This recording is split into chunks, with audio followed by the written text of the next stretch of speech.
Todo pensamento sistematizado comporta, em maior ou menor grau, uma metafísica, ou seja, uma explicação sobre o que é o real, e a partir do caminho escolhido, advêm conceitos que se articulam e formam uma teoria ou discurso sobre um determinado tema.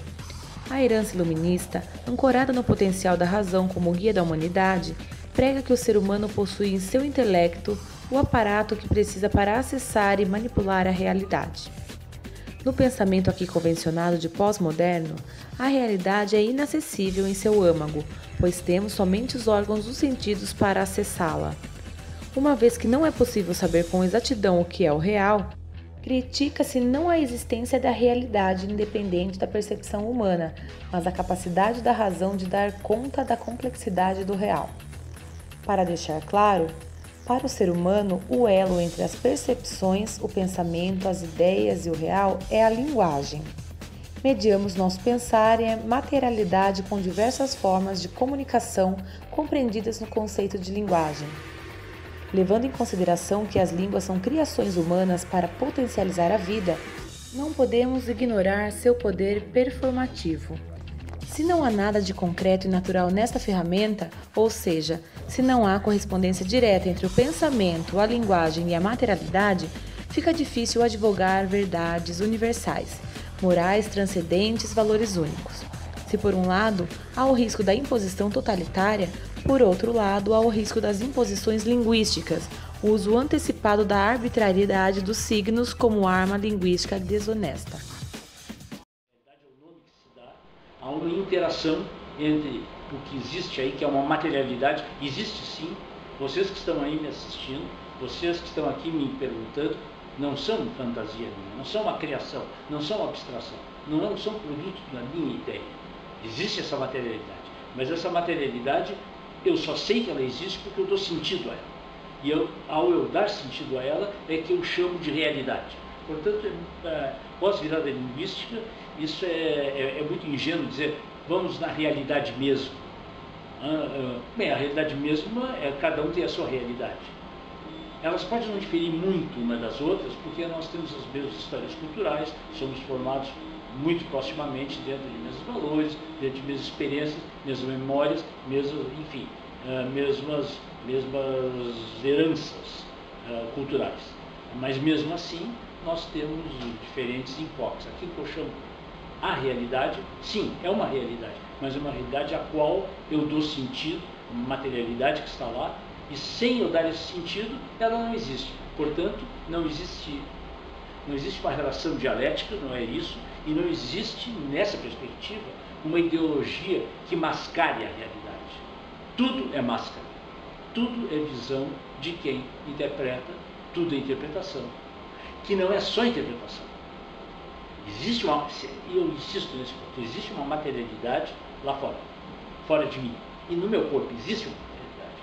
Quer dizer, eu não sou homem porque eu inventei de ser homem, porque eu me imagino homem. Eu tenho sexo de homem. O que eu faço com isso é a minha. É bem verdade que alguns conhecimentos parecem possuir maior regularidade que outros, conferindo-lhes evidentemente um maior efeito de realidade como, por exemplo, aqueles que advêm das ciências exatas, nomeada também de ciências duras. No entanto, mesmo esses conhecimentos encontram limitações e insuficiências, o que deixa evidente os limites da razão. Isso não significa, de modo algum, defender o relativismo, mas tão somente compreender que os diversos conhecimentos, mesmo os conhecimentos científicos, estão sempre ancorados no contexto sócio-histórico, envolvidos em relações de poder.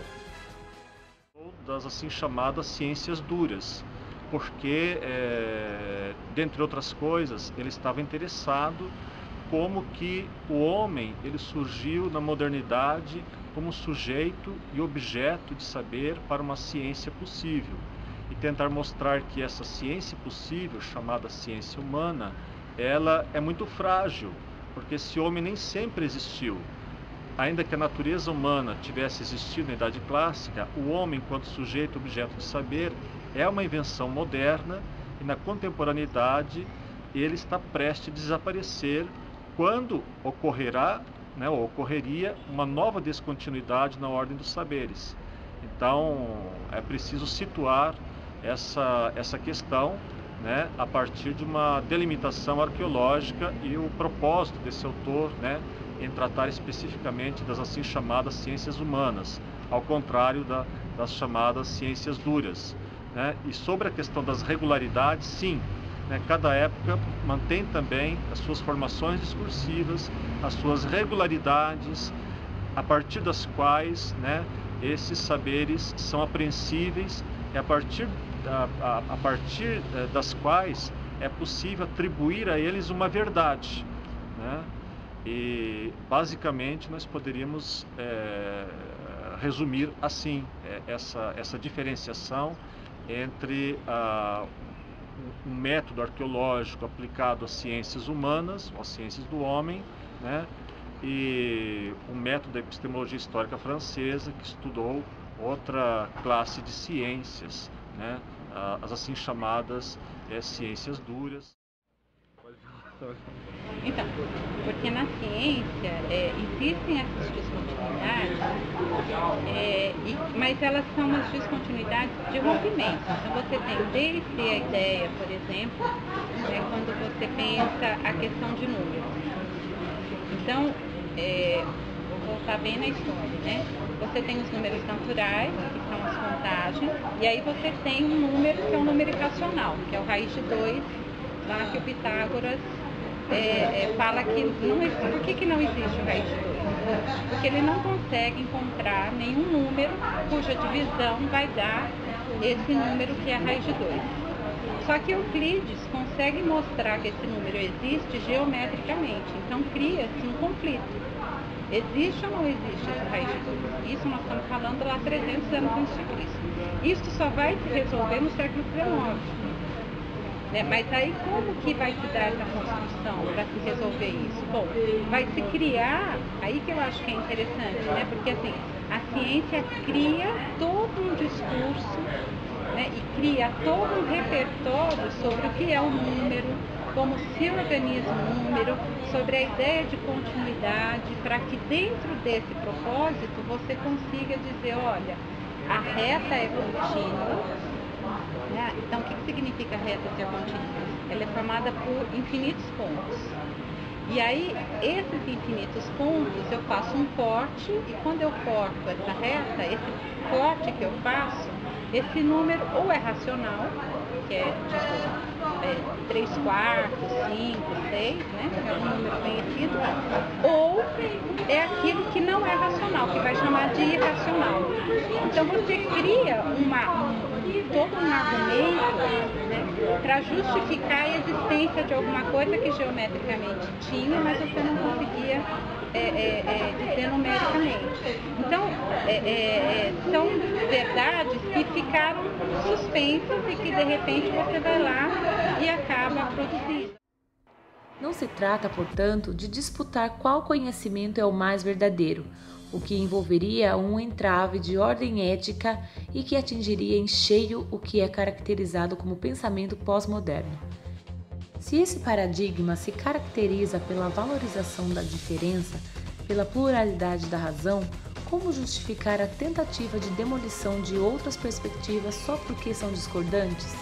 O que se pretende, portanto, é problematizar alguns efeitos do pensamento moderno na sociedade e na educação e apresentar outras possibilidades. A crítica que o filósofo francês Michel Foucault efetua a respeito de conceitos caros à modernidade, tais como a razão e, em consequência, a racionalidade que esta engendra. O predomínio do conhecimento científico na produção dos saberes ou, ainda, a ideia de um a priori do sujeito não se deve ao fato de pretender ser pós-moderno, conforme atestam alguns, mas problematizar, manter uma atitude crítica a respeito dos efeitos de verdade que tais processos produziram e continuam produzindo.